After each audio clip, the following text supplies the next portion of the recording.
자, 그렇다면 욕망이 어느 때부터 욕심이 되고 어느 때부터 죄가 될까요? 바로 사람이 하나님께 속한 것을 마치 나에게 속한 것처럼 사취하기 시작할 때부터, 하나님 건데도 불구하고 이것이 마치 내 것인 것처럼 사용하고 내 것인 것처럼 이용하게 되면 그때부터 욕망은 죄가 된다라는 겁니다. 하나님 것인데 자기 마음대로 사용하고, 하나님이 함께 나누라고 했는데 내 거인 마냥 독차지하게 되고, 하나님이 하나님을 위해 쓰라는 권력인데 그 권력을 타인에게 자기 소유로 만들려고 쓸 때에 그 욕망은 결국 죄가 되어버린다는 겁니다. 사람 안에는 기본적으로 3대 욕구가 있다고 말합니다. 수면욕, 식욕, 성욕이라고 얘기를 하죠. 잠자는 거, 먹는 거, 성욕입니다. 근데 그 모든 욕구는요, 사실 삶의 가장 기본적인 조건이자 존재의 이유라고 말할 수 있어요. 하나님이 우리를 창조하셨을 때부터 이미 우리 안에는 살고자 하는 욕구를 하나님이 우리에게 주신 겁니다. 문제는요, 내 안에 있는 욕구가 욕심이 되어버리고 내 안에 있는 이 욕구가 지나쳐서 내 마음과 영혼까지를 지배하게 만들어버린다면 그때부터는 다스릴 수 없는 정욕이 되어버리고 죄가 되어버린다는 것이죠. 이 한참 성장할 나이에 있는 청소년들은요, 그냥 식욕이 왕성합니다. 저희 성민이도 중학교 올라가고 막 그러다 보니까요, 이 삼시세끼가 아니라 4시 4끼, 5시 5끼, 하루에 5끼 먹어도 그냥 배가 고프죠. 그냥 식욕이 왕성할 나이예요. 저도 예전에 중고등학교 다닐 때 보면요, 우리가 도시락 싸들고 다녔습니다. 뭐 그때는 급식이 없었고 다 도시락 싸들고 다녔어요. 엄마가 도시락 싸주는 건요, 뭐라고 싸주는 겁니까? 점심시간에 먹으라고 싸주는 건데, 도시락 싸오면요, 첫 교시 끝나고 다 먹습니다. 애들이 1교시 끝나면 야야 도시락 꺼내봐, 배고프다, 밥 먹어요. 그러면 점심시간 돼서 굶냐? 그것도 아닙니다. 점심시간 되면요, 매점에 가서 빵 사 먹고 컵라면 사 먹고 배를 채웁니다.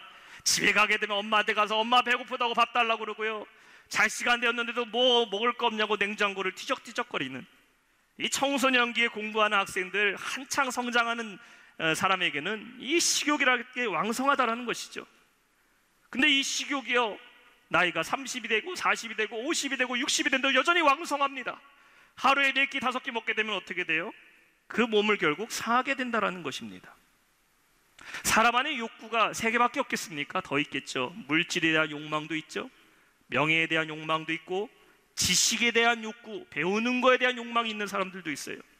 근데 결국 이 모든 욕구와 욕망들을요, 우리가 다스리지 못하고 건강하게 사용하지 못하면 어떻게 된다는 겁니까? 그것이 하나님의 뜻에서 어긋나 버리는, 나에게 유익이 되고 삶에 활력을 주는 것이 아니라 오히려 나를 망하게 만들고 내 육신을 망치게 만드는 하나님의 뜻에 어긋나 버리는 죄가 되어버린다는 겁니다. 로마서 8장 8절에 말씀하고 있어요. 육신에 있는 자들은 하나님을 기쁘시게 할 수 없다라고 말합니다. 이 육신에 있는 자들이 건강한 사람들, 많은 걸 가진 사람들을 말하는 게 아닙니다. 육신에 속해 있는 사람들, 즉 육신에 매여 있는 사람을 말하고 있습니다.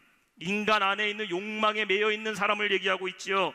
욕망에 매여서 그것이 나를 지배해버리고 욕망이 이끄는 대로 살아가는 사람은 하나님을 기쁘시게 할 수 없다.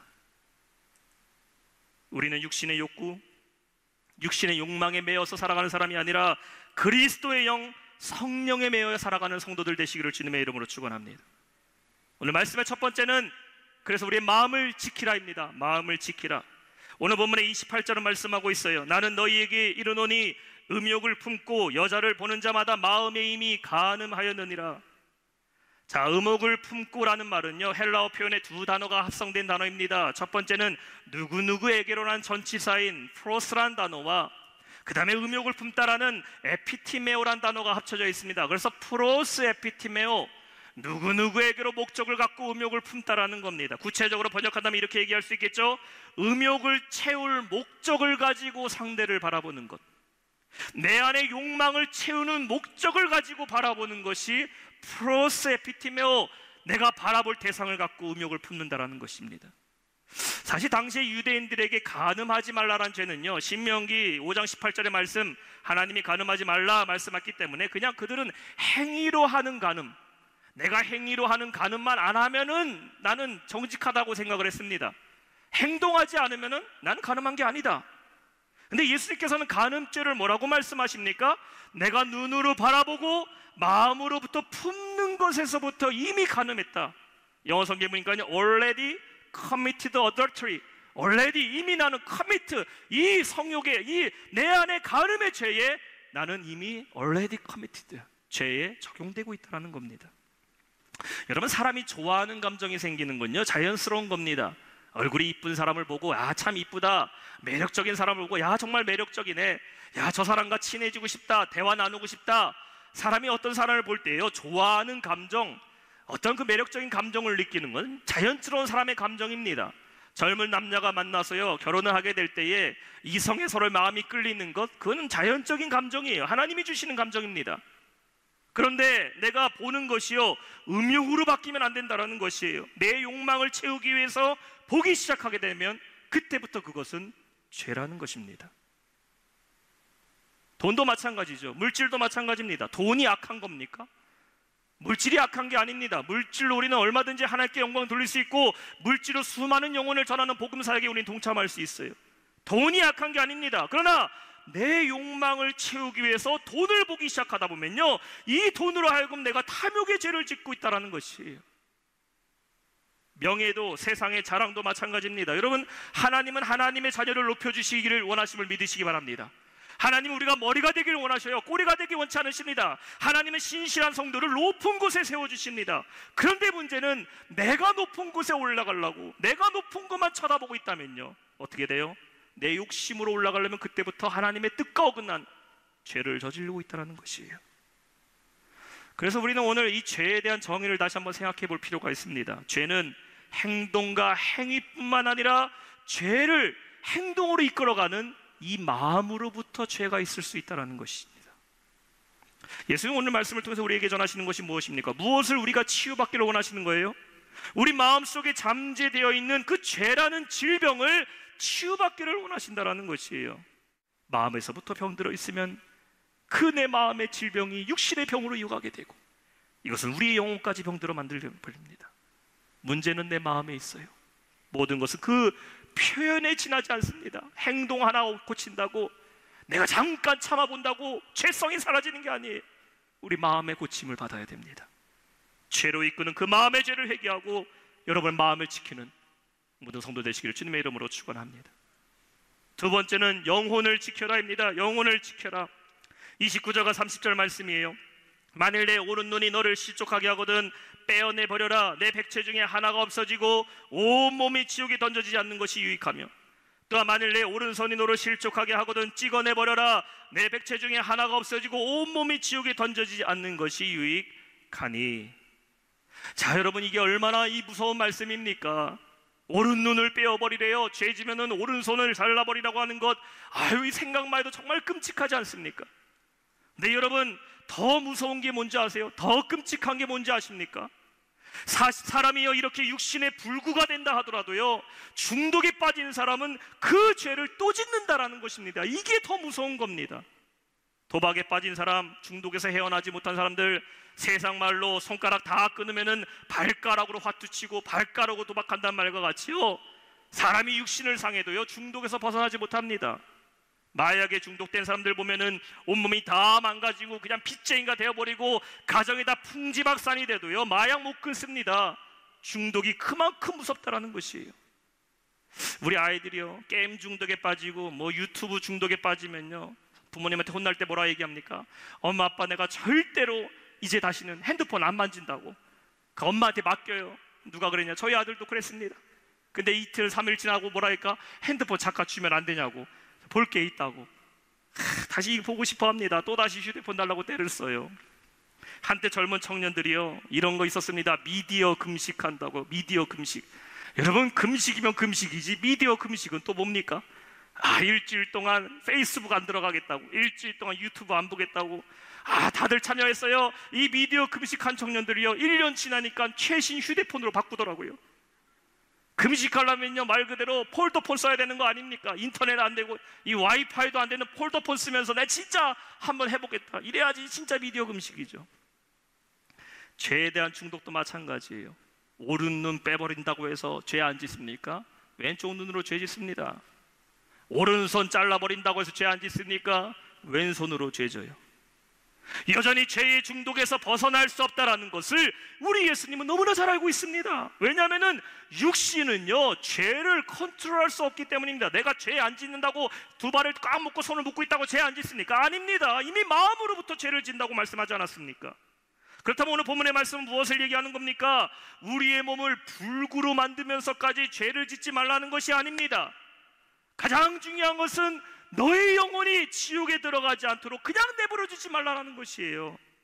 자, 29절과 30절의 말씀 동일하게 반복되는 말이 이겁니다.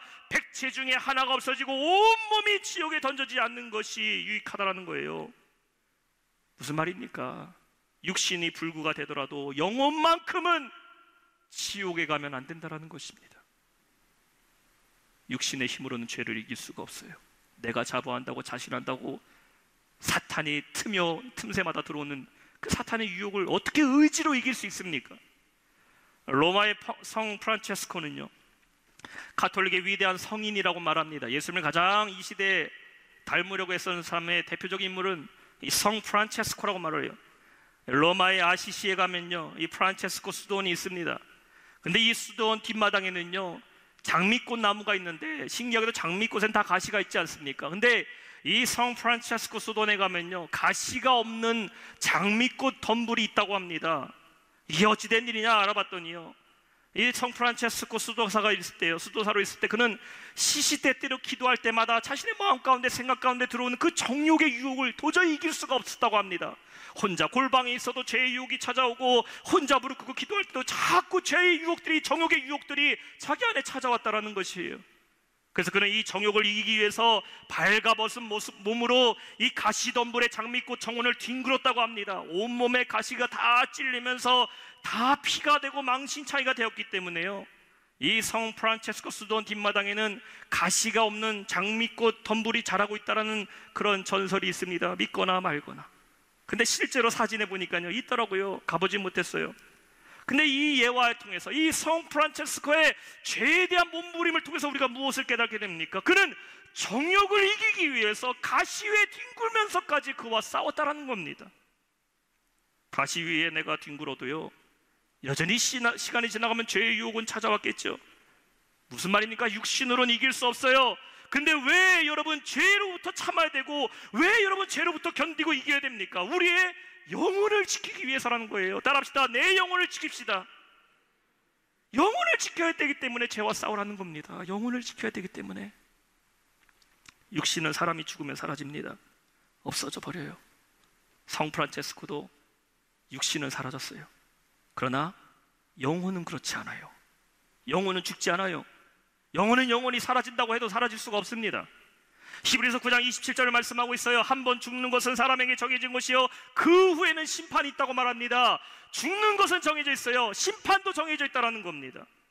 그 심판으로부터 내 영혼을 지키기 위해서, 내 영혼 지옥 가면 안 되기 때문에 지금 내가 육체로 지은 죄, 마음으로 지은 죄 심판받지 않기 위해서 오른손을 빼고 손을 자르는 오른눈을 빼는 그러한 고통과 각오로 우리는 죄와 싸워 내 영혼을 지키라는 거예요. 히브리서 12장 4절은 말합니다. 죄와 싸우되 어디까지 싸워야 됩니까? 피 흘리기까지 싸우라고 말하고 있어요. 피 흘리기까지. 오늘날 문제가 무엇입니까? 우리는 죄를 대항해서 싸울 힘을 다 잃어버렸습니다. 죄와 싸워야 되는데 죄와 싸워 대항할 우리의 영적 전투력을 다 잃어버렸어요. 그저 죄를 합리화하는 데만 합리화해서 그럴 수도 있지, 세상이 다 그런 거 아니야, 세상이 도와줍니다, 합법으로 만들어버려요. 죄가 아니라고 말합니다. 그럴 수도 있지, 사람이라면 그럴 수 있는 거 아니야, 인간의 존엄이 중요한데 세상 사람 다 괜찮다고 말합니다. 그러나 우리는 죄와 맞서 피 흘리기까지 싸워야 됩니다. 왜냐하면 우리의 영혼을 지켜야 되기 때문이에요. 영혼을 지켜야 되기 때문에. 29절에 말하고 있어요. 빼어내버려라, throw it away. 30절에 말합니다. 찍어내버려라, cut it off. 데살로니가전서 5장 22절은 말씀해요. 악은 어떤 모양이라도 버리라 라고 말씀하고 있어요. 악은 어떤 모양이라도 버리라. 여러분, 절대 지옥 가면 안 됩니다. 설사 내가 불구가 되더라도, 세상의 모든 자랑이 다 끊어진다 할지라도 절대 죄 짓지 말고 우리의 영혼을 지키시기를 축원합니다. 성경에 나오는 욥은 인내하기로 유명한 인물입니다. 욥이 인내하기로 유명한 인물이죠. 자, 그가 무엇으로부터 인내했기 때문에 욥이 유명한 사람이 됐습니까? 고난입니까? 절망적인 상황입니까? 아닙니다. 욥은요, 극심한 고난 중에서도 끝까지 죄를 안 짓기로 유명한 사람입니다. 자, 보세요. 욥은 모든 자녀가 다 죽습니다. 그의 모든 종들과 가축들이 다 죽습니다. 그때의 욥이 1장 22절에 이렇게 말해요. 이 모든 일에 욥이 범죄하지 아니하고 하나님을 향하여 원망하지 아니하니라. 욥의 온몸에 종기가 나기 시작합니다. 욥의 아내가 그를 저주하면서 하나님을 저주하고 죽으라고 말할 때에 욥이 2장 10절에 이렇게 말합니다. 그가 이르되 그대의 말이 한 어리석은 여자의 말 같도다. 우리가 하나님께 복을 받았은즉 화도 받지 아니하겠느냐 하며 이 모든 일에 욥이 무엇하였다? 입술로 범죄하지 아니하니라. 욥의 고백이 중요합니다. 이 모든 일에 범죄하지 아니하니라. 우리는 견뎌야 돼요. 여러분, 끝까지 지켜야 됩니다. 무엇을 위해서? 내 영혼을 지키기 위해서입니다. 영혼을 지키는 방법이 무엇일까요? 내 힘으로 안 되니 우리는 성령님의 도우심을 구해야 되는 거예요. 하나님, 내가 육신으로 지킬 수 없으니 기도합니다. 하나님, 나를 도와주옵소서. 하나님, 내 힘으로 할 수 없어요. 성령의 기름을 부어주시고 내 마음을 좀 정결케 해주세요. 내 영혼 주님 지키기를 원합니다. 시편 51편에 다윗이 우리아의 아내를 범하는 간음죄를 범하였을 때에 그가 하나님 앞에 나와서 기도합니다. 51편 7절에 하나님, 웃을초로 나를 정결하게 하소서. 내가 청하리이다. 나의 죄를 씻어주소서. 내가 눈보다 더 희기를 원합니다.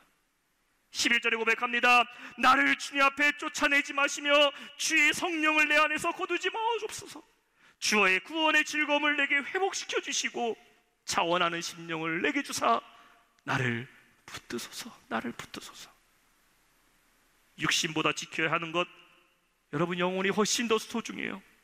세상의 물질보다, 내 자존심보다, 내 명예보다 지켜야 되는 것, 영혼을 지키는 성도들 되시기를 주님의 이름으로 축원합니다. 마지막 세 번째, 우리가 무엇을 지켜야 될까요? 거룩함을 지키라입니다. 따라합시다. 거룩함을 지키라. 거룩함을 지키라. 자, 31절과 32절 말씀은요, 예수님께서 이혼에 대해서 말씀을 하십니다. 사실 여러분, 이혼 문제는요, 세상에서나 교회 안에서나 참 민감한 부분입니다. 사랑하는 부부가 서로 헤어짐에 있어서 가만 보니까요, 이유가 없는 이혼이 없고 상처와 아픔이 없는 헤어짐이 없습니다. 가만 보면 다 사연이 있고 다 아픔이 있고 고통이 있습니다. 나름대로 잘 살아보려고 참고 그렇게 애썼게 살았지만 도무지 나아질 수 없고 하나 될 수 없는 그 환경과 상황 때문에 그냥 이 아픔을 감수하면서 헤어짐을 겪는 가정들이 있습니다. 이러한 아픔을 겪는 가정들이 사회 속에서 교회 안에도 있기 때문에 정말 교회는 이 아픔을 겪는 이들을 품어줘야 되고 위로해야 되고 또 이해해 줘야 됩니다. 속히 이 아픔에서부터 벗어날 수 있도록, 회복될 수 있도록, 그것이 과거의 상처로 남는 것이 아니라 하나님을 만나고 새로운 하나님의 은혜를 경험하는 통로임을 깨닫게 해야 합니다. 오늘 본문의 문맥 속에서 예수님은 왜 이혼에 대한 말씀을 하고 계실까요? 바로 결혼에 대한 주님의 원칙은요, 결혼은 신성한 것이다라는 겁니다. 중요한 원리입니다. 결혼은 신성한 것이다. 여러분, 결혼이라는 것은요, 인간의 필요에 의해서, 제도에 의해서 만들어진 것이 아닙니다. 결혼은요, 하나님이 만드신 거예요. 결혼은 내 욕심을 채우기 위해서 하는 것도 아닙니다. 하나님이 이미 정하신 겁니다. 마태복음 19장 6절에 보면은 그런즉 이제 둘이 아니요 한 몸이니 그러므로 하나님이 짝지어 주신 것을 사람이 나누지 못할지니라고 말씀했어요. 결혼은 거룩하신 하나님이 만드신 것입니다. 우리가 지난주에도 결혼식이 있었고 또 이번 주 토요일도 우리 장로님 결혼식이 있습니다. 자제분들 결혼식이 있는데, 결혼은 본인들이 좋아서 하는 게 아닙니다. 하나님이 정하신 것이에요. 하나님은 어떤 분이십니까? 거룩하신 하나님입니다. 거룩하신 하나님. 따라서 올바른 결혼 생활, 하나님이 기뻐하시는 결혼에는요, 뭐가 유지돼야 되냐? 거룩함이 유지되어야 된다는 것입니다. 거룩함이 깨어진 결혼, 거룩함이 깨어진 결혼과 거룩함이 깨어진 가정은요, 하나님이 기뻐하시는 가정이 될 수가 없는 것입니다. 음행은 거룩함을 깨트리는 죄예요. 오늘 예수님께서는 유대인의 잘못된 결혼관에 대해서 비판하시면서 말씀하는 겁니다. 유대인들은 자신들의 의도대로 이혼 증서를 써서 아내를 버렸습니다. 문헌에 보면은 아내가 밥을 태웠다는 이유로 그 아내에게 이혼 증서를 써서 내쫓았다는 문헌이 있어요. 진짜 밥을 태웠기 때문에 그것 때문에 그런 겁니까? 아닙니다. 그들은 그들 안에 있는 그 음행을 정당화하기 위해서 그러한 행위를 했다라는 것이에요.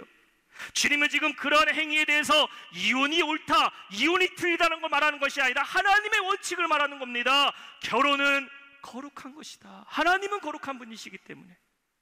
레위기 11장 45절에 하나님 말씀하십니다. 내가 거룩하니 너희도 거룩할지나 be holy because I am holy. 내가 거룩하니 너희가 거룩하라. 베드로전서 1장 15절에 말하고 있어요. 오직 너희를 부르신 거룩한 이처럼 너희도 모든 행실에 거룩한 자가 되라. be holy. 예수님은 지금 이혼을 해도 된다, 하지 말아야 된다, 정당성을 말씀하는 게 아닙니다. 음행하지 말라라는 것이에요. 너희 안에 있는 그 거룩함을 깨트리지 말라라는 겁니다. 즉 다시 말해 끝까지 거룩함을 지켜야 된다. 부부가 된 사람들은 가정 속에서 하나님 앞에 스스로가 거룩함을 지켜야 되고, 혹시나 홀로 되었고 헤어진 이들은 혼자 된 자들 또한 하나님 앞에서 스스로의 거룩함을 지키고 있어야 된다는 것이에요. 거룩함을 지킬 때 그 가정은 하나님이 지키시는 거룩한 가정이 되는 겁니다. 중요한 것은 우리의 몸과 마음이 하나님의 거룩한 성전이란 것을 잊지 말아야 한다는 것이에요. 심판은 하나님이 하시는 겁니다. 행복한 가정은 우리의 노력으로 이루어지는 게 아니에요. 내가 스스로가 행복해지고 싶어서 행복한 가정 되는 게 아닙니다. 물질이 많으면 행복하겠지, 시간이 많으면 행복하겠지, 뭐 여러 가지 조건들이 충족되면 행복하겠지, 그래서 행복이 오는 게 아닙니다. 하나님이 지키시는 가정, 하나님이 지키신 내 삶, 거룩한 자가 될 때에 하나님이 우리를 지키시고 돌보시고 거룩한 삶으로 인도해 가심을 믿으시기 바랍니다. 사랑하는 성도 여러분, 끝까지 여러분의 그 거룩함을 지키는 성도 되시기를 주님의 이름으로 축원합니다. 말씀을 맺겠습니다. 우리의 삶의 가운데 견디고 지켜야 하는 것들이 많이 있습니다. 삶이 힘들어지고 여러 가지 불평과 원망들이 생기고 일어날 때에 자꾸 여러분의 의지와 믿음을 흔들게 하는 여러 가지 요소들이 있어요. 오늘 말씀 붙들고 견디고 지켜야 됩니다. 견디고 지켜야 돼요. 죄로부터 여러분의 마음을 지키세요. 내 마음을 흔들게 하고 유혹에 넘어지게 하고 어찌할 바 모르고 그냥 죄에 방관해서 세상 흘러가는 대로 그럴 수도 있지라고 넘어가지 말고 견뎌야 됩니다. 지켜야 됩니다. 마음을 지키고 무엇보다 소중한 여러분의 영혼 지키고 하나님이 거룩하신 여러분, 하나님의 그 거룩하심을 여러분 삶 가운데 지키시기를 주님의 이름으로 축원합니다. 무엇이 여러분의 마음을 빼앗고 있어요? 무엇보다 여러분의 영혼이 더 소중한 게 있겠습니까? 무엇이 나의 가정과 나의 삶을 황폐하게 만듭니까? 마음을 지키지 못하고 여러분 영혼을 지키지 못하고 거룩함을 지키지 못하는 것이 우리의 삶을 괴롭히는 문제입니다.